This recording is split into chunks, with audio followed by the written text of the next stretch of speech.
Olá, bom dia, boa tarde a vocês, professoras, professores, diretoras e diretores de escola de educação infantil que participam desse momento do planejamento pedagógico para 2026.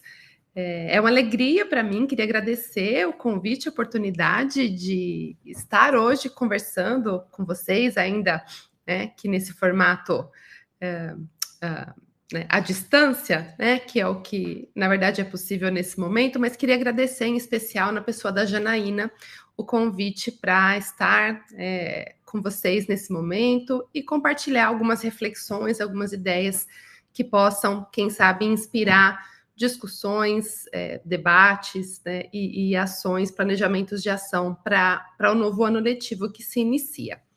É sempre uma alegria para mim poder participar de momentos formativos com profissionais da educação do Sistema Municipal de Bauru. Não sei, né? Acho que a gente teve bastante renovação nos últimos tempos aí no sistema. Então, talvez nem todos me conheçam ou conheçam a minha história de parceria com a rede, mas ela remonta a 2011, quando eu, passando a atuar como docente da Unesp, no Departamento de Psicologia, inicio um trabalho como projeto de extensão para a elaboração da proposta curricular, da proposta pedagógica para a educação infantil, que veio a resultar no nosso currículo, lançado no ano de 2016, completando, portanto, 10 anos, né, nessa oportunidade.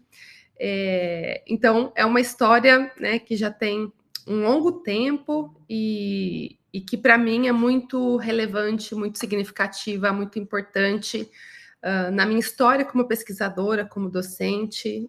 A rede de Bauru é sempre a minha principal referência para pensar a educação infantil, mesmo estando onde eu estou hoje. Vou contar para quem ainda não sabe já de onde é que eu falo com vocês.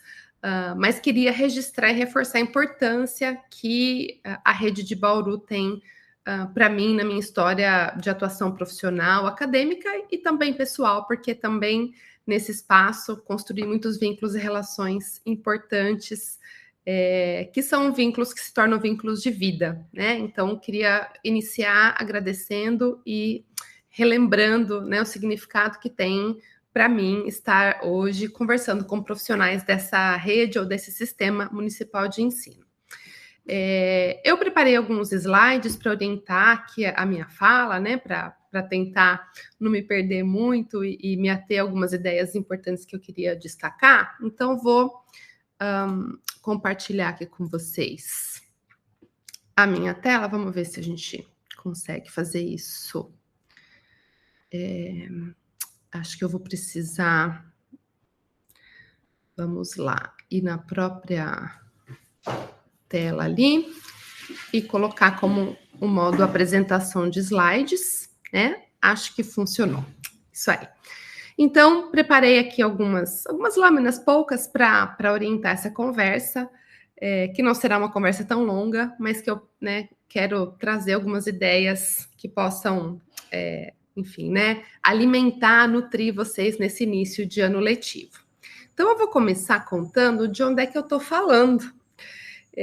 Eu não estou no Brasil, eu estou afastada da universidade e eu atualmente estou residindo e trabalhando, atuando aqui na Austrália, em Melbourne, na Faculdade de Educação da Monash University. Eu estou aqui desde o início de 2025, então esse é o meu segundo ano de atuação aqui na Austrália, e eu vim para cá para coordenar o Conceptual Play Lab, que seria o laboratório de estudos do brincar conceitual. Se a gente fosse tentar, talvez, aí traduzir o nome do laboratório. Então, esse é um laboratório que foi fundado pela professora Marilyn Flair. Eu contei já um pouco sobre o trabalho do laboratório em uma outra oportunidade, quando estava ainda no Brasil, fiz uma fala lá no CREFOR, acredito que foi em 2025, foi 2024, né? Antes de vir para cá. Nesse início de ano, quando tive em férias no Brasil, tive também uma oportunidade de contar um pouquinho mais sobre o trabalho do laboratório também no CREFOR, em reunião com o grupo de arte literária, né, o GT de arte literária, coordenado pela Simone, que está, né, o GT da iniciativa de trabalho que está pensando a avaliação na educação infantil, né, que está, enfim, ativo nesse momento. Então, até agradeço a Simone pela oportunidade, as colegas do grupo que tiveram comigo ali. Tivemos até professoras que estavam em férias e deram uma pausa no descanso para poder estar comigo ali naquela tarde. Agradeço, foi, né, bastante feliz aquele encontro. E ali eu estava, então, também contando um pouquinho do trabalho desse laboratório, né, o Play Lab, que, então, como eu comentei, ele foi fundado pela Marilyn Flair, e a Marilyn se aposentou, e com a aposentadoria dela, eles procuravam uma pessoa para seguir, né, esse trabalho na coordenação do Play Lab, e é isso que me traz aqui para a Austrália. E uma das razões, né, que explica a minha presença aqui é que esse é um laboratório que está voltado para pensar o ensino na educação infantil a partir de uma visão histórico-cultural do desenvolvimento e da educação, com um vínculo de trabalho muito forte com professoras e professores, né? Então, a formação de professoras e professores sendo um pilar importante, e também com foco no currículo, né? Conteúdos curriculares, pensando o ensino estruturado a partir do brincar ou da brincadeira. Então, para quem conhece um pouquinho mais da minha história, né, do meu trabalho, percebe como isso tudo está muito alinhado ao que eu vinha fazendo e construindo como trajetória de pesquisa no Brasil, e estou agora, nesse momento, então, nesse desafio de coordenar o Play Lab aqui por essas bandas, né, para esse canto do planeta, que é longe, né? Estou 14 horas à frente em termos do fuso horário, então são 14 horas de diferença, para ter uma dimensão aí da distância, e estou vivenciando, então, esse desafio, né, ao mesmo tempo difícil e riquíssimo, que é trabalhar aqui numa universidade no exterior. Para finalizar, né, esse início em que eu conto para vocês onde que eu estou e com o que eu estou trabalhando, eu quero só mencionar que esse laboratório, Play Lab, ele, como resultado de muitos anos, né, de pesquisa, ou até décadas de pesquisa da própria Marilyn Flair, o laboratório chega a propor propor um modelo metodológico para a educação infantil, que ele é chamado de Conceptual Play Roles, e a gente tem traduzido como mundo imaginário lúdico conceitual. Então, mundo imaginário lúdico conceitual é o nosso modelo metodológico que a gente trabalha aqui, e ele é um modelo que combina narrativas oriundas de obras de arte literária com o ensino de conceitos e a brincadeira. Então, o modelo de trabalho aqui pelo laboratório, ele tem como ponto de partida a escolha de uma história, portanto, né, uma narrativa, e a partir dessa história, claro que, né, existem critérios para se pensar, né, quais histórias podem ser interessantes para esse modelo. Eu não vou entrar nesse detalhamento aqui nesse momento, mas escolha de uma história que traga uma certa carga dramática, que traga personagens que possam promover uma empatia, né, por parte das crianças. E a partir dessa história, a professora ou o professor cria ou prepara um espaço na sala de aula ou na escola, né, em qualquer espaço da escola, que vai ser o espaço do mundo imaginário, que é um espaço que convida para o brincar imaginativo que se desdobra da narrativa. Então, uma vez que essa organização está posta, crianças e professora, ou professoras, ou professores, adentram o mundo imaginário, assumindo papéis em uma situação de brincadeira, papéis esses que, de alguma forma, se conectam ou se desdobram da história, da narrativa. E brincando, a partir desses papéis, desses personagens, as crianças vão ser apresentadas a uma situação problema, que emerge também da própria narrativa, e a partir dela a professora trabalha a aprendizagem de conceitos científicos. Então, a aprendizagem de conceitos científicos ocorrendo dentro do contexto da brincadeira, ou sendo potencializada no contexto da brincadeira, e tendo como um pano de fundo, um contexto, um mote, uma narrativa né, de arte literária que possa mobilizar o engajamento afetivo emocional das crianças. Então, esse não é o tema da minha fala aqui de hoje com vocês, mas eu queria contar um pouquinho para quem não sabe, né, né, não sabia onde é que eu tô e o que eu tô fazendo, o tipo de trabalho de discussão que eu tô, né, podendo me apropriar aqui, estando na Austrália, em Melbourne, na universidade, na Faculdade de Educação da Monash University. Então, em uma outra oportunidade, quem sabe a gente pode aprofundar esse modelo, mas para dizer que eu estou aqui tentando pensar ensino na educação infantil, que articule o brincar, sem perder de vista os conceitos científicos que a criança precisa aprender durante a educação infantil e usando a arte literária como um mote que pode fazer a amarração entre esses pilares. Então, um modelo que a gente espera poder gradualmente trazer para o Brasil. Estamos começando já algumas experiências por aí, né? A gente tem, inclusive, uma unidade escolar do sistema que recebeu um experimento piloto no ano passado. Agradeço essa oportunidade de parceria. Então, a ideia é que a gente possa gradualmente ir trazendo um pouco mais para o Brasil, experimentar para ver se essa metodologia se aplica, né, e se mostra interessante para a realidade brasileira. Bom, dito isso, eu vou passar, então, vamos lá, aqui, isso. Estou só confirmando se eu estou gravando certinho aqui a fala de hoje para não ter risco de estar falando sem estar registrando, mas acho que está tudo certo.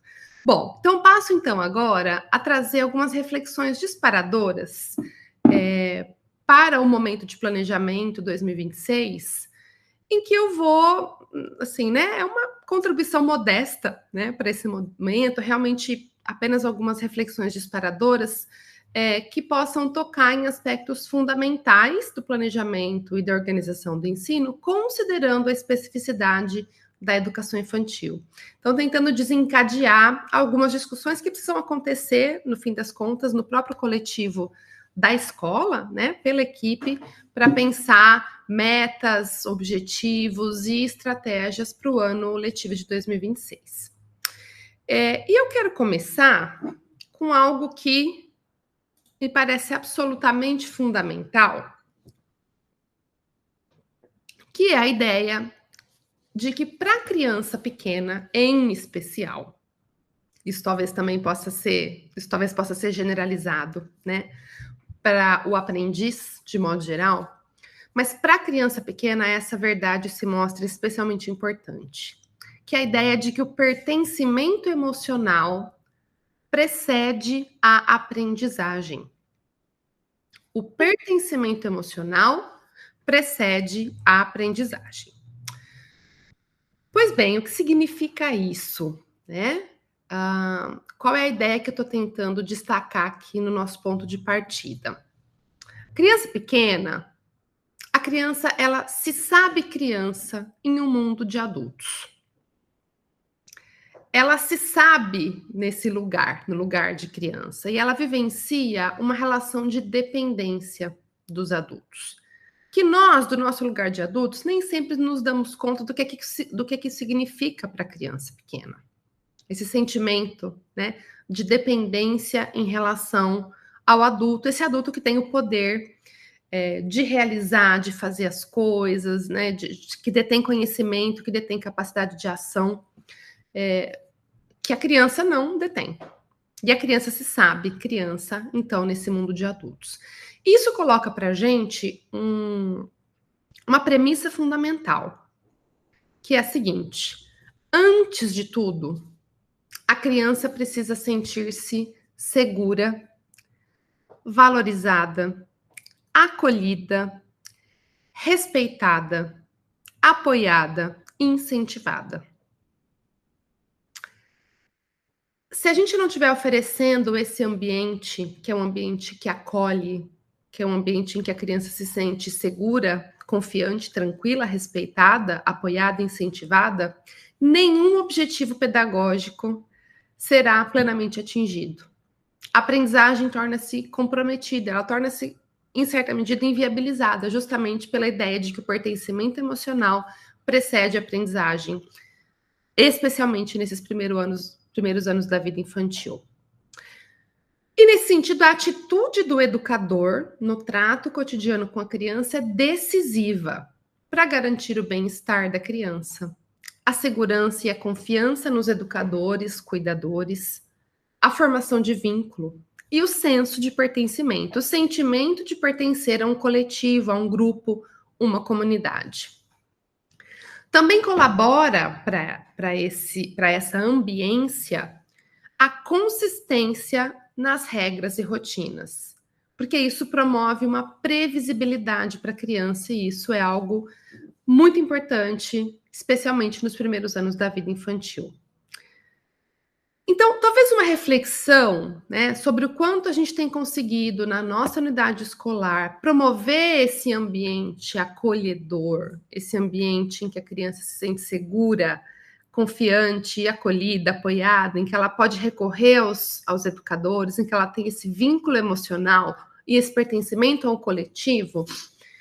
Temos conseguido oferecer esse ambiente para as nossas crianças? Que estratégias podem potencializar essa característica, né, acolhedora do nosso ambiente? Porque o acolhimento ele se conecta com a aprendizagem e com o desenvolvimento. Porque ele cria condição para o desenvolvimento poder acontecer, para a aprendizagem poder acontecer. E também considerar pequenas mudanças, ajustes que a gente possa fazer no nosso ambiente e nas nossas rotinas que potencializem esse sentimento de bem-estar da criança. Porque o bem-estar da criança, quando ele não está garantido, ele vai se expressar em comportamentos que de alguma forma denunciam, né, alguma necessidade que não está sendo atendida, né? Comportamentos concorrentes com aquilo que a escola propõe como atividade, experiência de aprendizagem, que a gente poderia talvez chamar de indisciplina, né? O que a gente poderia chamar de comportamentos disruptivos entre as crianças. Será que a gente tem garantido condições para um bem-estar das crianças estar garantido a ponto de minimizar esse tipo de interação, conflito ou comportamento? Acho que essa é uma reflexão importante que ela extrapola o próprio planejamento de aula, porque ela é um planejamento do tipo de experiência que a gente vai oferecer para a criança na educação infantil. E é dentro desse ambiente, né, dessa experiência maior, é que a gente vai poder traçar objetivos pedagógicos de aprendizagem para a criança, que é algo, evidentemente, absolutamente fundamental na perspectiva que a gente tem defendido para a educação infantil. Justamente porque, e esse vai ser o meu segundo ponto, a escola de educação infantil é um espaço de conhecer e ampliar o entendimento do mundo. A escola de educação infantil é um espaço de conhecer o mundo e entender como é que o mundo funciona, que é um grande desafio para a criança pequena. E aí quero propor, então, que a gente possa meditar um pouco aí em torno dessa ideia, refletir o quanto a gente tem conseguido oferecer para as nossas crianças e famílias uma experiência de expansão, de ampliação, né, de conhecimento de mundo, de entendimento do mundo, desse mundo que é tão rico, tão grande, tão maior do que aquilo que a nossa experiência cotidiana apresenta. A escola tem conseguido ser essa janela para o mundo, ela tem conseguido pegar essa criança pela mão e levar a criança para transitar, viajar e conhecer esse mundo humano, né, no qual ela está gradualmente se integrando. Então, lembrar que a criança pequena se esforça para compreender como funciona o complexo mundo em que a gente vive é importante. Lembrar que a criança está tentando decifrar o mundo e como é que o mundo funciona, isso não é nada simples. E ela precisa que os adultos a guiem nesse processo. E a escola é um espaço privilegiado para isso. A gente precisa, então, se orientar por esse princípio de ampliar progressivamente o conhecimento de mundo da nossa criança. E isso a gente faz ao contemplar nos nossos planejamentos de aula as várias áreas do currículo. Porque o currículo é justamente o documento que sintetiza conhecimentos de mundo que a criança pode e precisa acessar na educação infantil. E pensar esse currículo como um enriquecimento da experiência, como uma ampliação, uma expansão da consciência da criança sobre o mundo em que ela vive e sobre o que é, afinal de contas, ser humano e existir nesse mundo humano social que a gente habita, né? Humano, social e natural, né? Que a gente habita. Creio que um outro ponto importante nesse sentido é pensar também nas formas como a gente vai experienciar ou ensinar e o aprender na escola. Então, a diversificação das formas também é um princípio importante. A criança está com a gente todos os dias, muitas horas. E parte desse enriquecimento do conhecer o mundo tem a ver com o enriquecimento das ações, das estratégias que a gente propõe para que a criança se engaje na sua experiência de decifrar e aprender sobre o mundo. O currículo, nesse sentido, ele é a nossa base, ele é um ponto de partida, mas evidentemente que ele não dá todas as respostas e ele não indica exatamente o como fazer no dia a dia do ensino. Então, ter o currículo como um documento de consulta, de estudo, de pesquisa, mas que, né, me lança a buscas para enriquecer e para ampliar, me parece fundamental se a gente tem esse objetivo de ampliar progressivamente o conhecimento de mundo da nossa criança. E claro que para isso, eu vou para o meu último ponto aqui do meu slide, nós precisamos considerar a tríade conteúdo, forma e sujeito destinatário. Então, o que é que eu estou ensinando? Como eu vou ensinar? E quais são as possibilidades e necessidades da minha criança, né, para que ela possa se relacionar com esse conteúdo por intermédio dessa forma. Considerar, por exemplo, o tempo de atenção da criança, a organização do espaço, os estímulos que estão sendo oferecidos nesse espaço, a medida do desafio intelectual daquilo que eu estou propondo, nem fácil demais, nem difícil demais, porque os dois extremos levam ao desengajamento. Está fácil demais, a criança pode se desinteressar porque ela não se sente desafiada, e se está desafiador demais, ela se sente frustrada porque não consegue.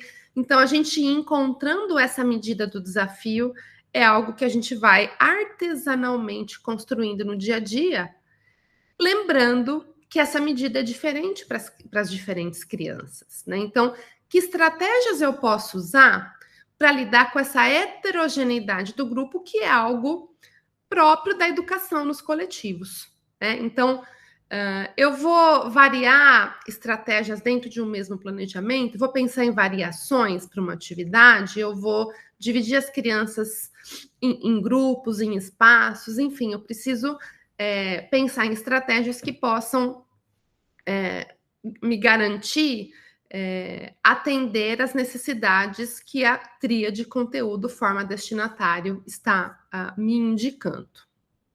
Conhecer a criança e conhecer o desenvolvimento infantil, né, é um ponto fundamental nesse sentido. Entender o desenvolvimento, olhar para a minha criança, conhecer minha turma, é algo que me ajuda nesse desafio do planejamento. E aí vou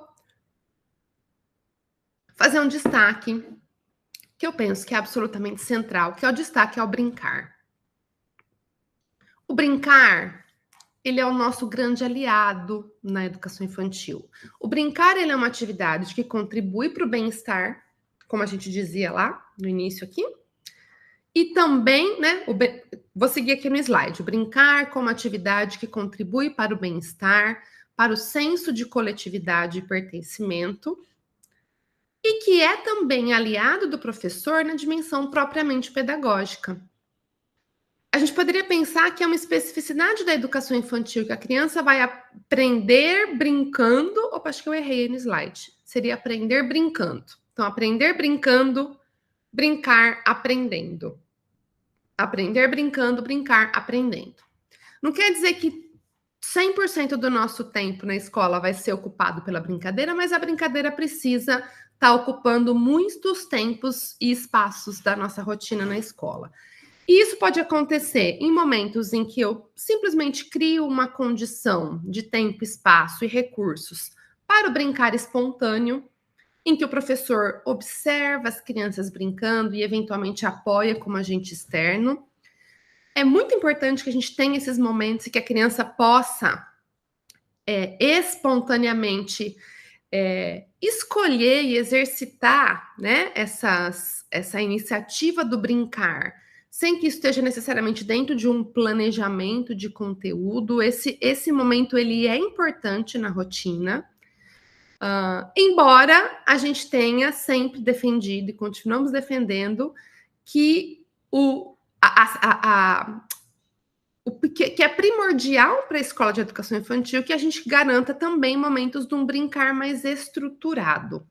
E o que seria esse brincar mais estruturado? Um brincar a partir de condições intencionalmente criadas pelo professor, pensando em conteúdos de aprendizagem, pensando em habilidades ou capacidades que a gente gostaria que a nossa criança pudesse desenvolver, né? Então, aliando a brincadeira à aprendizagem de conteúdos de certas áreas do currículo, que é isso que o modelo aqui do PlayLab, que eu comentei de início, tenta fazer, né? Então, como usar uma história e criar uma brincadeira a partir dessa história, para dentro dessa brincadeira a gente aprender conteúdos, por exemplo, sobre ecossistema, né? Numa história sobre, né, um livro que eu tô com ele aqui do lado, vou até mostrar para vocês, ó. Será que ele vai aparecer?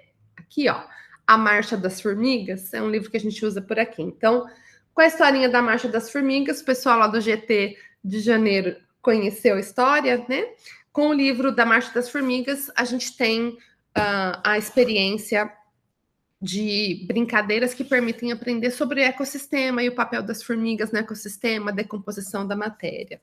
Outra história que eu tenho por aqui é a Rã de Três Olhos. Fizemos lá, não sei se está aparecendo aqui, gente, porque está com filtro. Aí, a Rã de Três Olhos. Fizemos lá um experimento educacional na escola da Josi, né, Josi, no ano passado, com esse livro. Estamos no momento de analisar os resultados aqui. Então, com a Rã de Três Olhos, a gente discutiu o problema do lixo e da poluição do ambiente. Então, vejam, são conteúdos de ciências que eu estou trabalhando com as crianças numa situação de brincadeira a partir de uma história. Então, esse é um exemplo de um modelo que traz o brincar para o centro da experiência infantil, mas outras possibilidades são possíveis. E na nossa rede, né, em Bauru, temos experiências muito bonitas nesse sentido, em que, né, o brincar vai sendo... vai deixando de estar na margem, no tempo que sobra, né, para estar no centro do palco aí do planejamento. E, por fim, né, acho que é algo que o modelo aqui do PlayLab convida, e acho que a gente começa a experimentar, é a possibilidade da gente brincar com as nossas crianças como parceiro de brincadeira. Então, adentrar os enredos imaginários, assumir um papel e, de dentro do papel, realizar mediações que possam potencializar a própria brincadeira, né? Essa é uma experiência que parece mais difícil, uma modalidade, né, de incorporação do brincar no planejamento que parece mais difícil, mas que a gente precisa começar a explorar. A literatura educacional contemporânea tem apontado muito nessa direção, né? Quando o professor entra como parceiro de brincadeira, cria-se uma experiência muito mais autêntica de mediação educacional.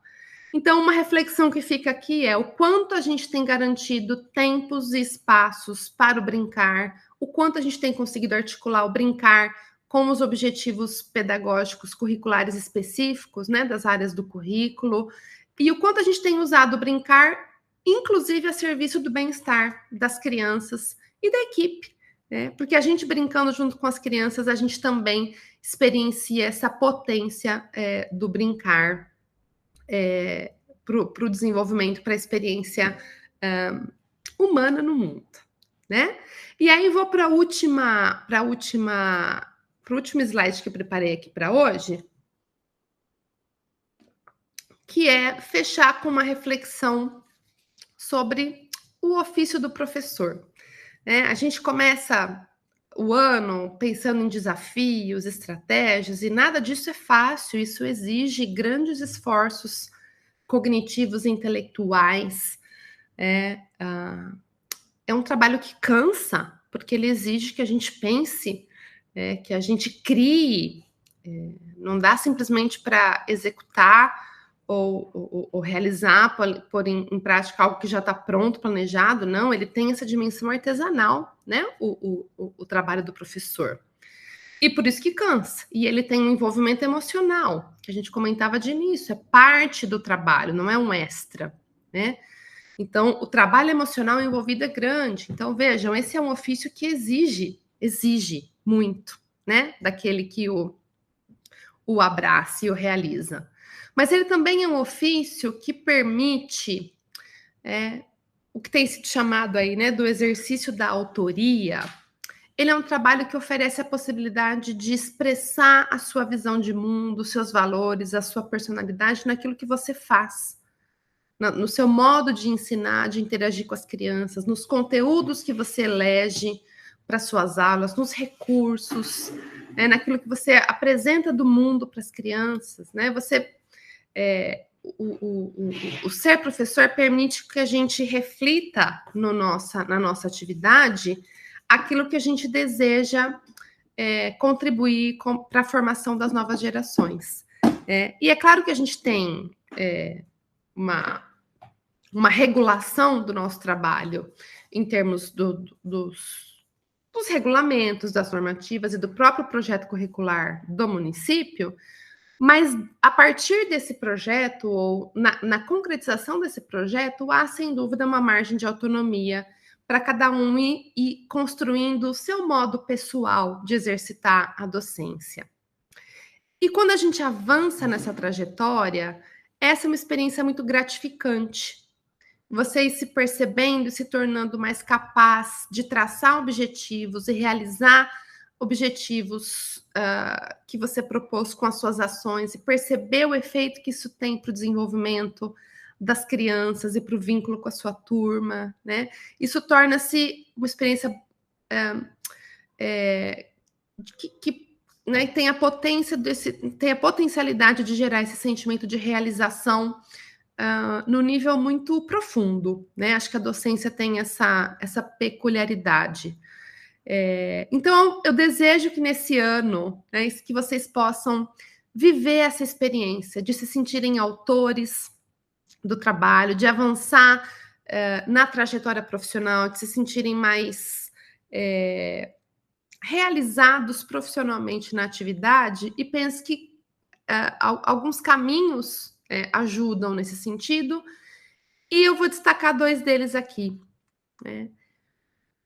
Para que a gente possa ser autor do nosso trabalho, a gente precisa refletir sobre as nossas intenções, sobre a nossa intencionalidade educativa e ir elaborando e refinando, sofisticando a nossa capacidade de traçar objetivos e orientar a nossa ação por esses objetivos. Então, a clareza da intencionalidade educativa, ela se faz fundamental para que o nosso trabalho se efetive como praxis. Mas não basta a clareza da intencionalidade, porque a intencionalidade, se ela não tiver pensada dentro das condições materiais existentes, ela se torna uma abstração. Então, a gente também precisa alcançar uma clareza das nossas condições e recursos. Quais são as condições que estão dadas para o nosso trabalho? Quais são os recursos disponíveis? E como é que eu faço um manejo consciente, intencional das próprias condições e recursos? Porque há condições que estão postas, mas há condições que eu posso ajustar, alterar, controlar. Então, diante daquilo que está posto, do que eu posso alterar, como é que eu manejo isso? Isso reflete a minha autoria do trabalho. E considerando essas condições postas e criadas, que a minha intencionalidade vai ganhando concretude e se materializando nas minhas ações, nas minhas interações com as minhas crianças, criando condições para o desenvolvimento integral dos pequenos que estão, né, que nos são confiados nesses primeiros anos tão fundamentais das suas vidinhas, não é? Para concluir mesmo, fecho tudo isso dizendo que esse processo não pode ser individual, porque o trabalho pedagógico é essencialmente coletivo, ele precisa ser partilhado, a gente precisa fortalecer as nossas relações com os nossos pares e também o senso de pertencimento e coletividade da equipe, com a escola e com a sua comunidade. Então, que 2026 possa ser também um ano em que vocês se fortaleçam como coletivo, fortaleçam o pertencimento a essa comunidade, e se sintam mais autores do trabalho de vocês nesse belo ofício que é ser professor e professora de educação infantil. Então, desejo sorte e força para o novo ano e espero, quem sabe, em breve, uma nova oportunidade para a gente conversar e seguir, na verdade, a conversa sobre os desafios da educação infantil. Grande abraço, mais uma vez obrigada pela atenção, pelo tempo de vocês, pela oportunidade e até a próxima. Beijo para todos.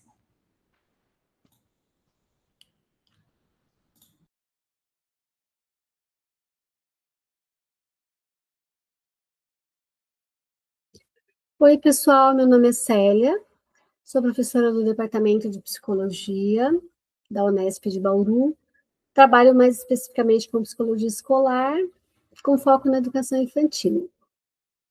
Fui convidada pelo pessoal do Departamento Pedagógico, na figura da Janaína, para fazer aqui um material para subsidiar os trabalhos de vocês no planejamento do ano de 2026.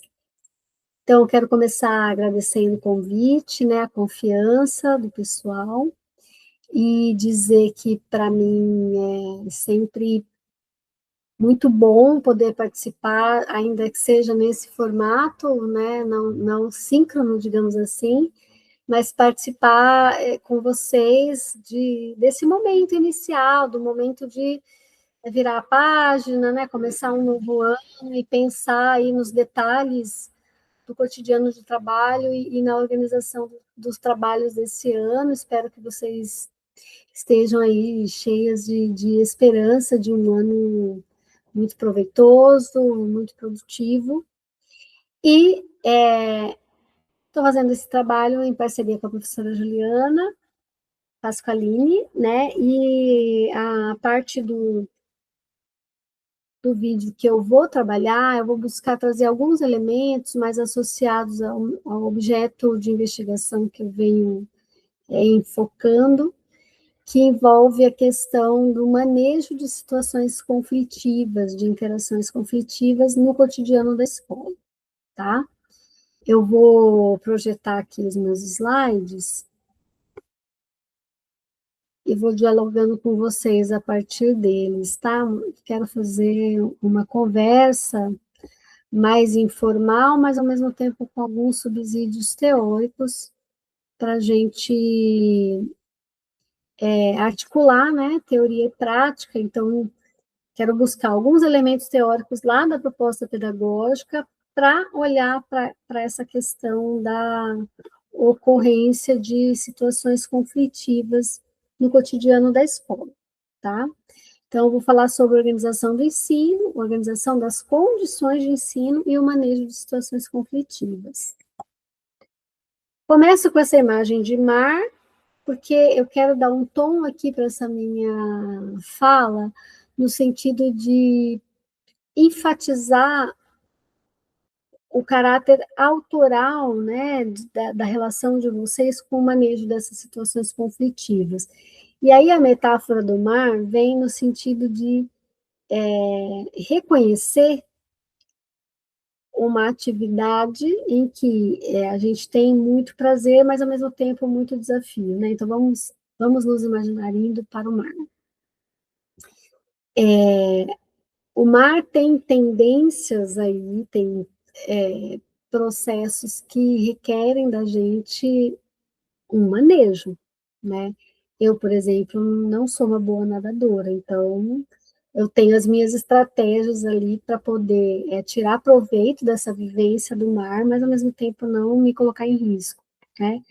E aí é nesse sentido que eu trago essa metáfora.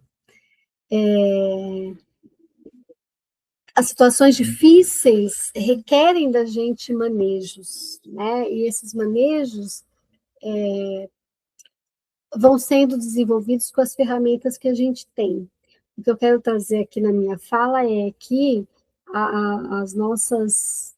os nossos subsídios teóricos nos dão algumas ferramentas simbólicas para a gente manejar essas situações conflitivas que ocorrem dia a dia na escola.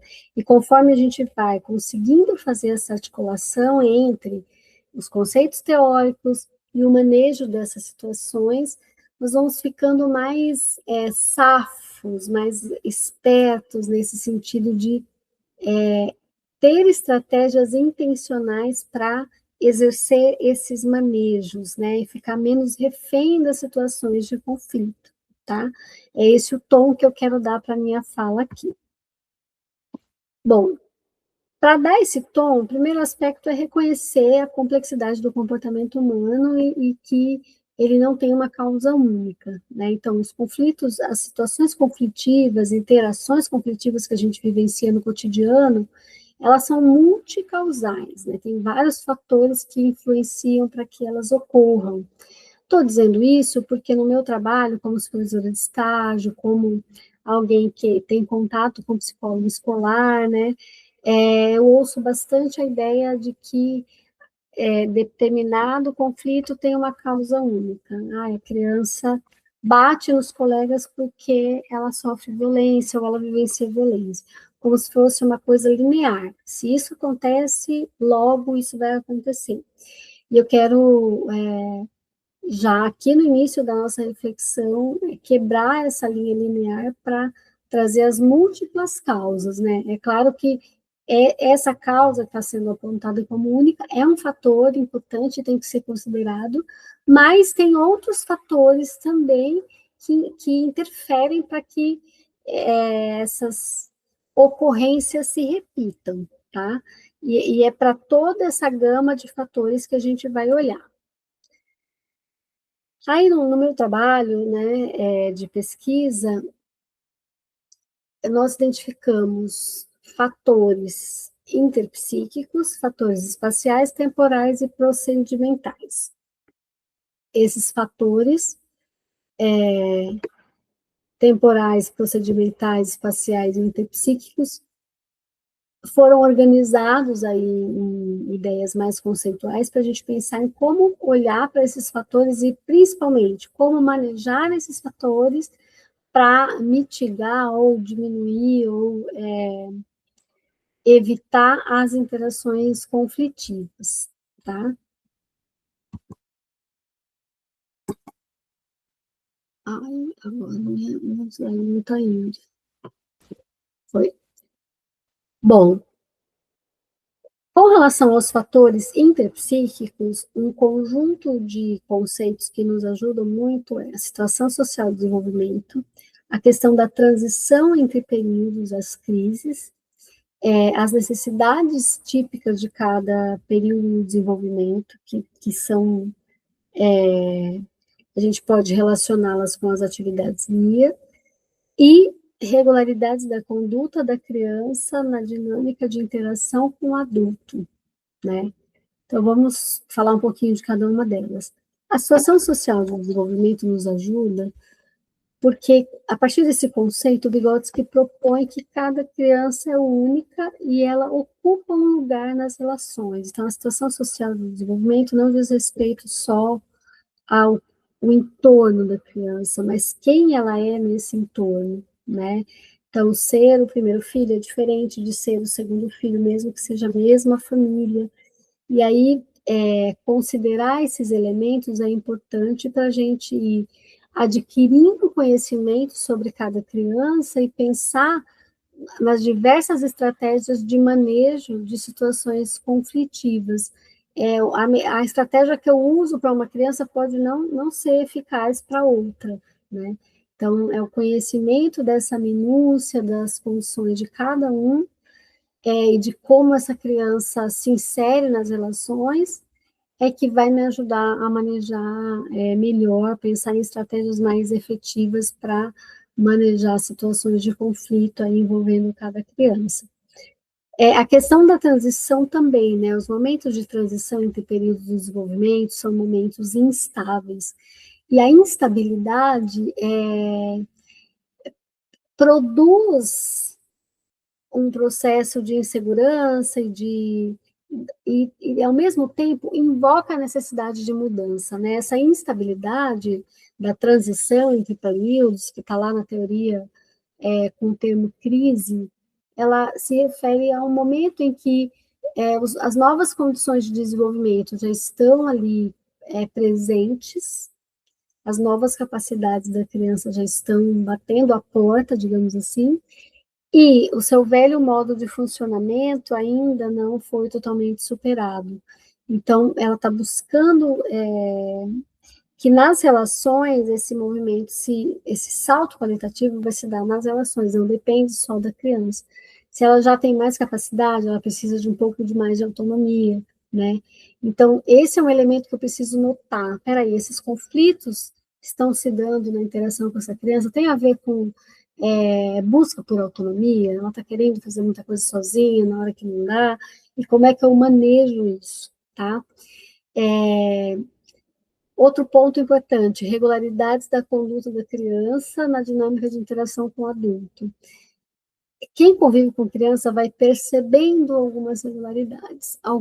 Algumas delas são muito proveitosas e prósperas, né, no sentido de que produzem um processo favorável ao desenvolvimento, mas algumas regularidades da conduta da criança desafiam um pouco mais o adulto ou impõem para a gente uma estratégia de manejo. Por exemplo, o Vygotsky vai mencionar a questão do negativismo, né?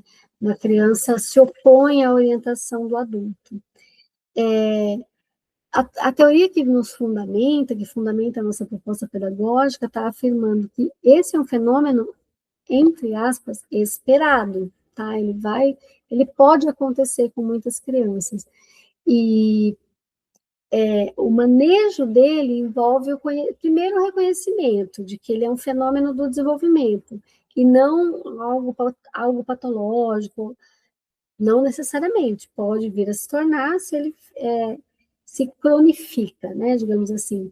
Mas o manejo desse negativismo, por exemplo, não vai ser igual para todas as crianças, porque eu preciso perceber como assim, né? Em que momentos ela se nega a atender a orientação?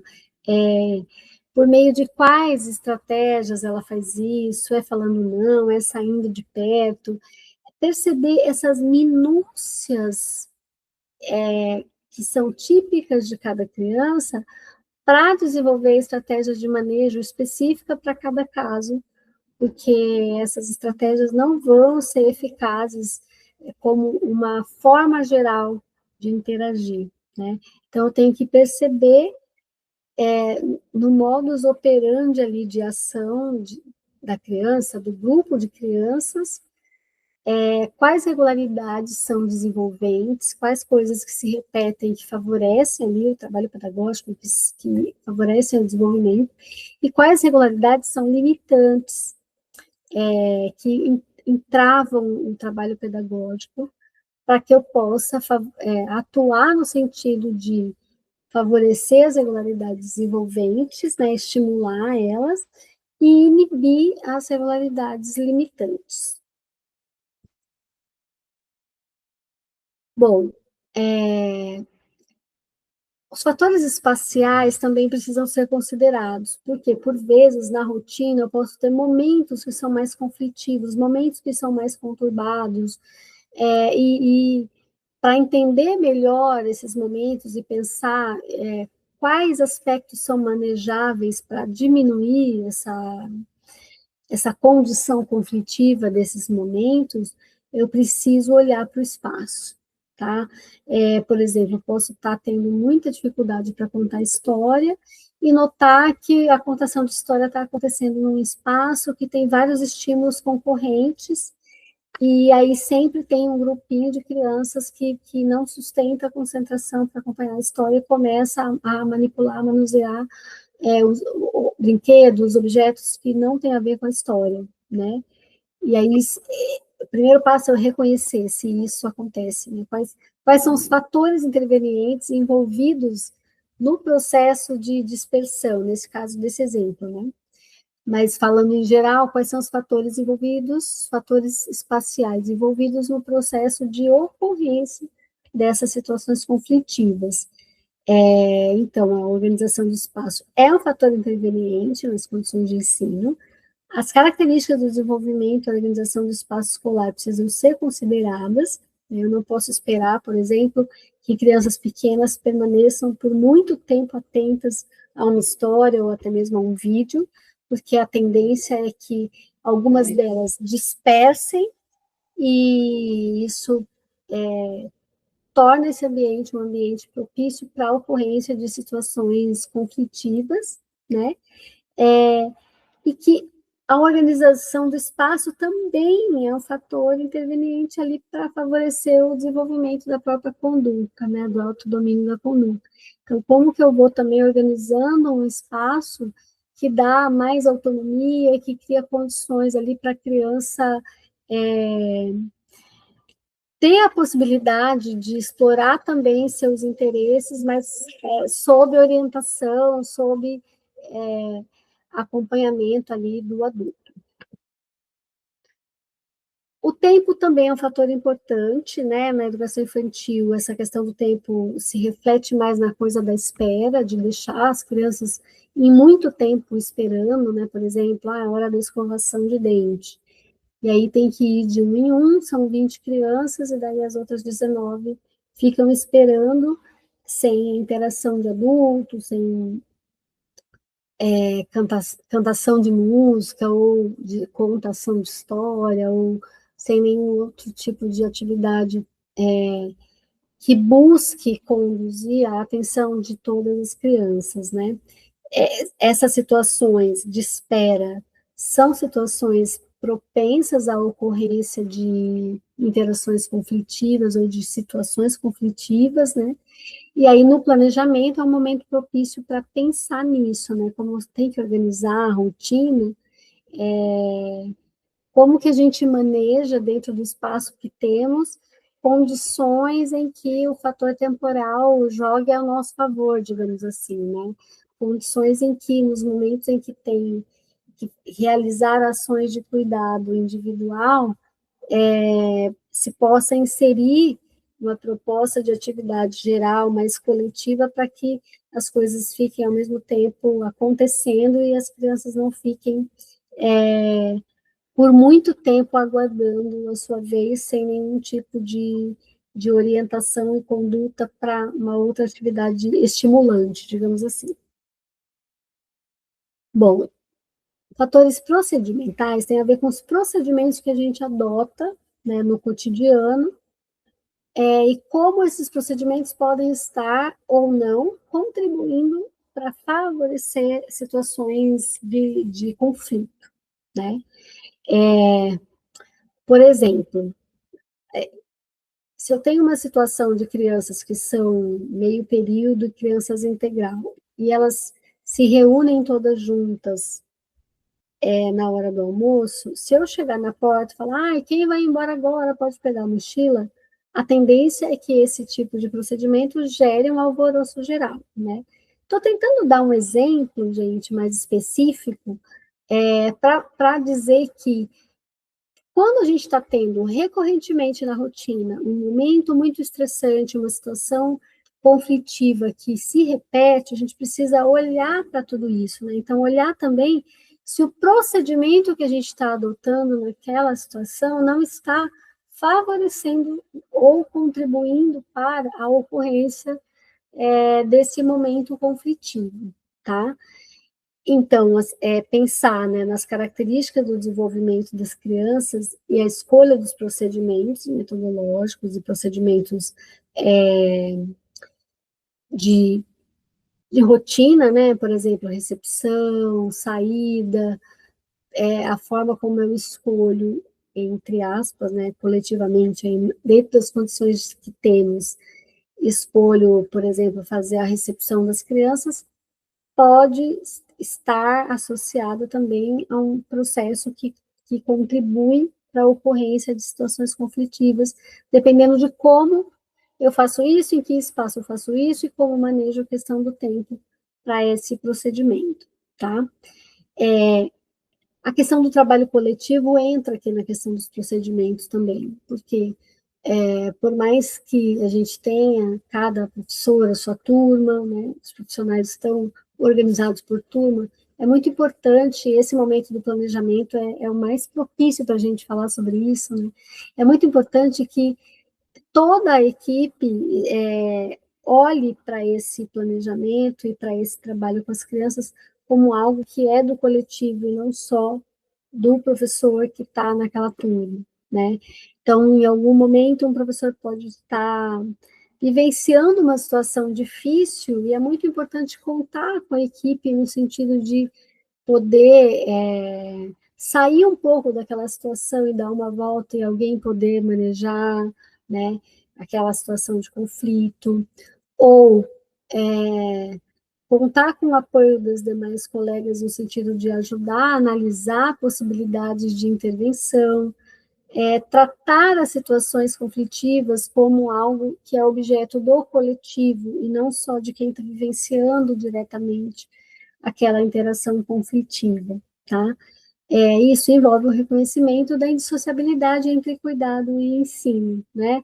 Ao cuidar a gente ensina, ao ensinar a gente cuida, e essas situações de conflito podem se dar em ambos os momentos, né? Em momentos de cuidado, momentos de ensino, ou melhor, em momentos em que o cuidado está como ação mais visível, mas ali tem um conjunto de conteúdos sendo ensinado, ou vice-versa, né? Nos momentos em que o ensino está como situação preponderante, mas tem um conjunto ali de ações de cuidado que permeiam isso, e a articulação dessas duas dimensões da ação do professor é muito importante para a gente perceber e manejar situações de conflito. Bom, aí eu organizei aqui algumas estratégias para o manejo de interações conflitivas recorrentes no cotidiano da educação infantil. Primeira estratégia, né? Identificar irregularidades relacionadas a situações conflitivas. Por exemplo, perceber em que circunstâncias comportamentos difíceis se manifestam, notando se é no recreio, na contação de história, nas atividades dirigidas em sala, nos momentos de brincadeira livre, enfim, perceber regularidades. Esses conflitos que se repetem têm irregularidades, então o primeiro passo é identificar as irregularidades.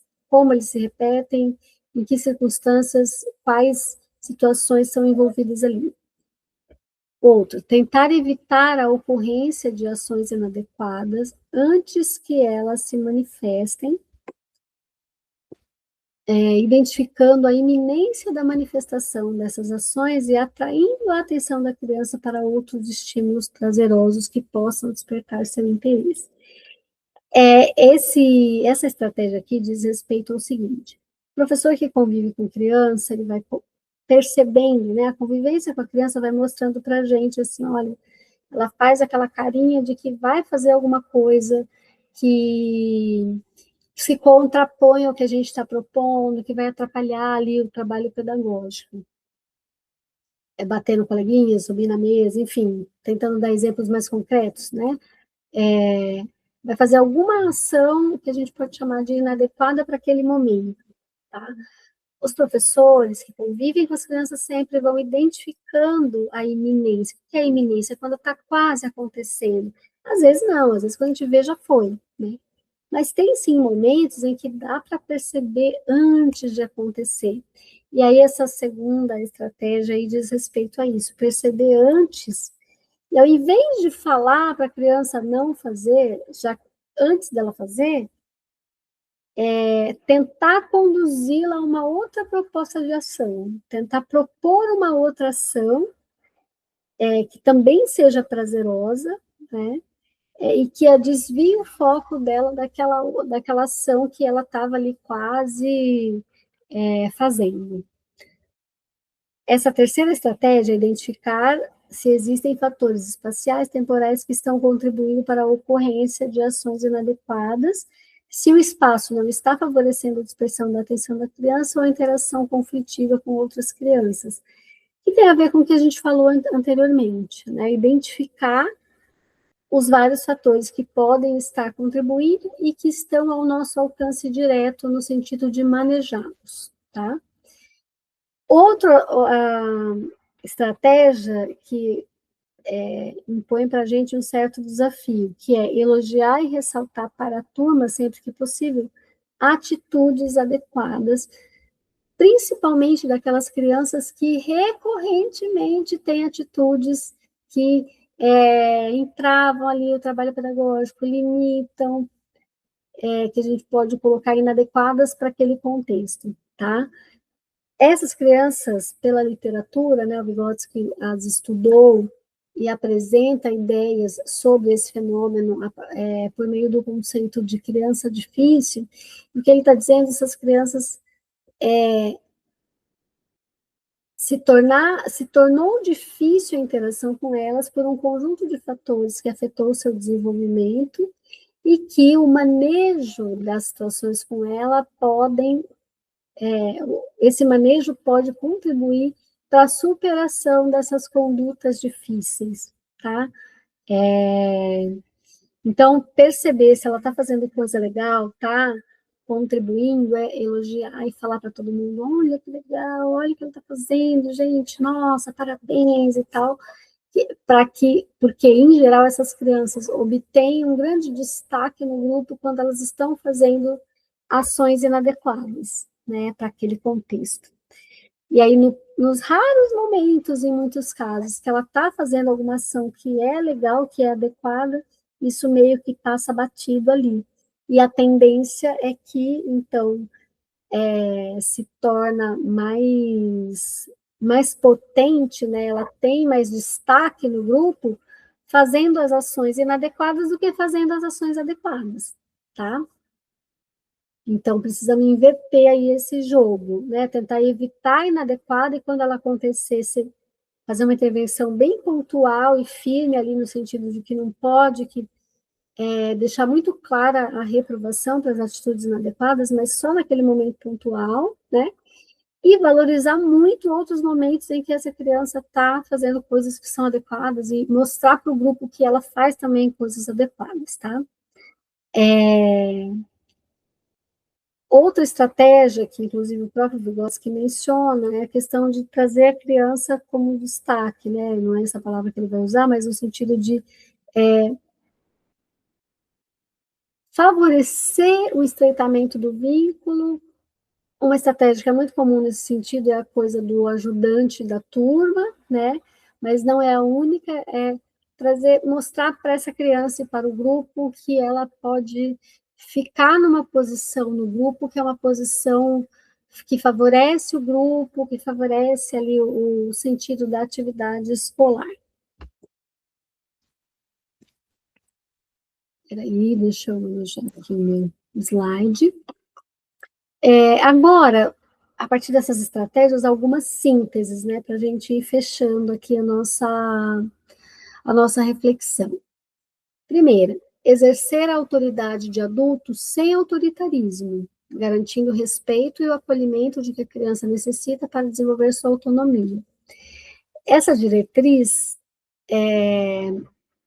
não é fácil, né, porque são muitas emoções, como já nos disse o rei Roberto Carlos, mas diz respeito a ter uma postura em que a autoridade de adulto não é exercida com autoritarismo. Então, nos meus estudos, eu tenho notado que muitas vezes a forma de interagir nesses momentos de conflito é com ofensas, com ameaças, e poucas vezes com orientações a essas crianças, né?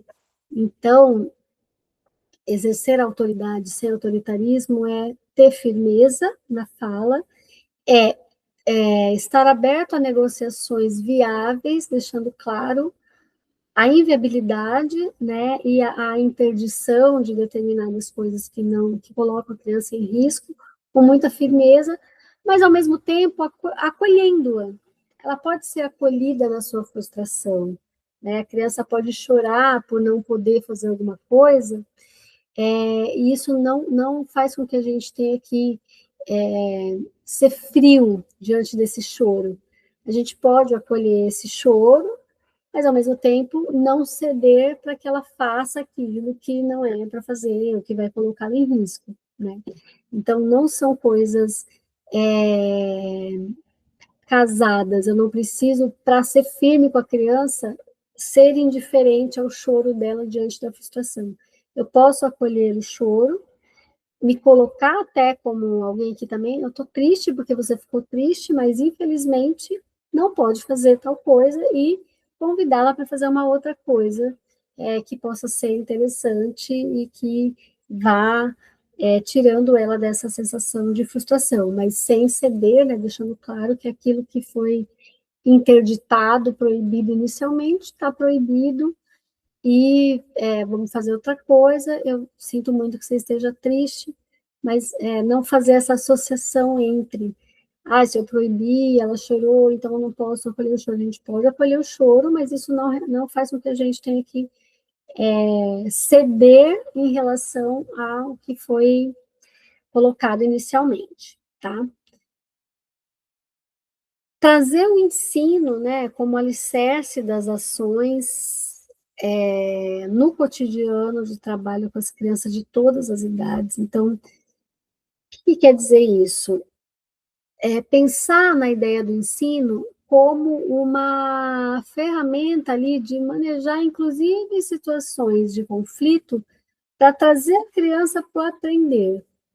Peraí, vamos trazer, está frustrado diante de alguma coisa, alguma negativa que obteve, vamos aqui aprender determinada coisa, né? Como é que a gente traz a criança para o processo, mesmo que seja o ensino que tem algo planejado a ser ensinado, e naquele momento de conflito, como é que eu posso trazer o próprio conteúdo de ensino como uma estratégia de manejo do conflito, para que a criança se engaje na aprendizagem daquele conteúdo e aos poucos vá abandonando a ação concorrente ou a frustração, as manifestações de frustração que ela está tendo ali, né? E organizar as condições de ensino tendo em vista necessidades específicas de cada turma. Gente, cada turma é de um jeito, né? O que dá certo numa turma pode não dar certo na outra, porque cada coletivo infantil vai sendo de um jeito. Então, pensar nas necessidades de cada turma, buscando contemplar necessidades específicas de cada criança. Então, tem as diferenças entre turmas e tem também as peculiaridades de crianças dentro da turma. Então, como é que a gente traz para o nosso trabalho cotidiano esses elementos, né? Se a turma é mais agitada, eu vou adotar uma estratégia mais agitada, uma turma que é mais tranquila, eu vou adotar uma estratégia mais tranquila. Ou se a turma é mais tranquila e eu quero trabalhar para a expansão, vou adotar uma estratégia mais agitada. A questão que eu estou enfatizando aqui é a questão da intencionalidade, né? Intencionalmente, eu conheço a turma, eu vou adotar determinados procedimentos e estratégias de acordo com as características que eu conheço e que eu quero trabalhar, né? E dentro da turma, as necessidades de cada criança, como que eu adapto, como que eu organizo, junto com o professor de apoio, junto com o cuidador, como é que eu trago para esse planejamento elementos que vá ao encontro das especificidades também dos casos singulares de cada turma, para que eles se sintam parte da turma, para que eles não se sintam um apêndice somente ali, né? Mas para que eles se sintam parte para que todos os demais percebam que eles são parte da turma também. mais sínteses, né? Compreender que a intencionalidade educativa terá mais força se for fruto de um projeto coletivo da equipe. E aí, de novo, esse momento que vocês estão vivendo agora é muito propício em relação a isso, né? Ir se constituindo como grupo não é uma tarefa simples, mas é uma tarefa que ameniza muito a vivência de conflitos, porque coletivamente o manejo de situações ganha uma riqueza muito maior, né? E pode adquirir também uma leveza. Isso é um desafio muito grande, né? A gente tem aí cada vez mais relações conturbadas no sentido do dia a dia, correria, mas todos os dias essa equipe está junto no contexto da escola e todos os dias é uma nova oportunidade para se reconhecer como grupo, dividir análises, compartilhar ideias de estratégias adotadas, avaliar o efeito das estratégias, apontar para cada colega elementos de análises que a outra ainda não viu, né? Então, esse movimento de coletivização da equipe é muito fundamental, porque o trabalho é mesmo um trabalho que demanda muita energia, muito investimento, né, emocional, temporal, físico. Quanto mais coletivo ele for, mais fortalecido e mais ameniza, né, para cada uma as dificuldades maiores desse processo. E analisar em que medida as questões pedagógicas estão garantidas em dadas condições de ensino antes de considerar a necessidade de intervenção de profissionais de outras áreas. Gente, a minha fala, no geral, foi no sentido assim, olha, as situações difíceis que a gente vivencia, principalmente relacionadas ao comportamento das crianças, elas precisam ser objeto, primeiro, da análise do professor, né? Objeto de reflexão, de intervenção intencional, primeiro do professor, que é quem mais conhece, que é quem mais convive, primeiro daquelas pessoas que estão ali em contato direto com aquela criança, para depois avaliar se é um caso para encaminhar para profissionais, mas para que o próprio encaminhamento para profissionais de outras áreas seja enriquecido por uma análise já feita do aspecto pedagógico e do trabalho do professor, né? No sentido assim, olha, eu observo que isso aqui ocorre recorrentemente, mas é sempre em momentos de frustração, ou quando a criança está assim, eu noto que tem tais e tais circunstâncias que fazem com que isso ocorra, né? Essa condição aí de análise mesmo das questões todas, para avaliar se as estratégias adotadas ali no âmbito do pedagógico estão surtindo efeito e trabalhar com outros profissionais de um mesmo lugar, né? Assim, o professor, o pedagogo, encaminhar para outros profissionais, mas a partir de uma análise que ele já faz e de um manejo que ele já observa se tem ou não efeitos, para que isso possa enriquecer ainda mais, porque ninguém conhece mais a criança do que quem está ali no dia a dia com ela e que tem muitos fatores, muitos elementos para compreender os vários aspectos ali envolvidos na conduta, né, da criança, na ocorrência dessas situações conflitivas, tá? Bom, aí eu quero fechar, então, com essa charge do Calvin, em que ele acorda cedo e começa, né? Ah, por que eu tenho que ir para a escola? Por que não posso ficar em casa? Por que eu tenho que aprender? Por que não posso ficar do jeito que estou? Para que tudo isso? Por que tem que ser assim? Por que as coisas não são diferentes? Aí vem a mão do adulto ali, pega ele, coloca ele para fora e diz: a vida é cheia de mistérios, não é? Te vejo mais tarde. E aí ele na porta de casa, depois de ser colocado para fora para ir para a escola, fala: às 7 da manhã, a mamãe não está muito filosófica. E por que eu gosto dessa charge, né, para encerrar essa discussão?